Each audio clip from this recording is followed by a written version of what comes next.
এক ছোট্ট গ্রামে বাস করত এক মিষ্টি মেয়ে। তার নাম ছিল মিতা। তার মা অনেক আগেই মারা গেছেন। বাবা তাকে খুব ভালোবাসতেন, কিন্তু ভাগ্যের নির্মম খেলায় বাবাও একদিন অসুস্থ হয়ে মারা যান। একা হয়ে গেল ছোট্ট মিতা। মিতার বাবা মারা যাওয়ার আগে আবার বিয়ে করেছিলেন। নতুন স্ত্রী আর তার 2 মেয়ে বাড়িতে আসে। শুরুতে তারা খুব মিষ্টি ব্যবহার করলেও কিছুদিন পরেই তাদের আসল রূপ বেরিয়ে পড়ে।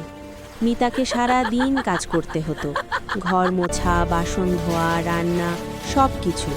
আর সৎ মায়ের মেয়েরা সারা দিন সাজগোজ করে ঘুরে বেড়াতো।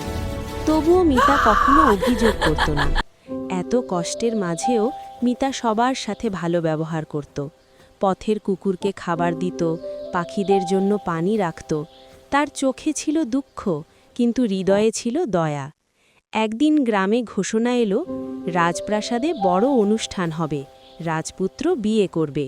সব তরুণী মেয়েদের আমন্ত্রণ জানানো হলো।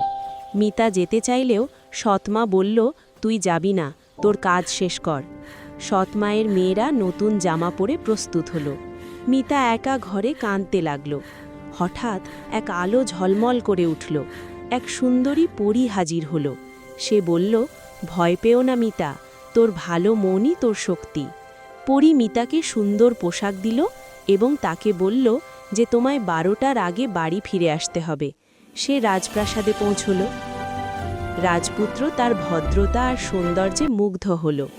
এরপর শুরু হলো রাজপুত্রের সাথে নাচের পালা। বাকি সবাই তাকিয়ে রইল বিস্ময়ের সাথে।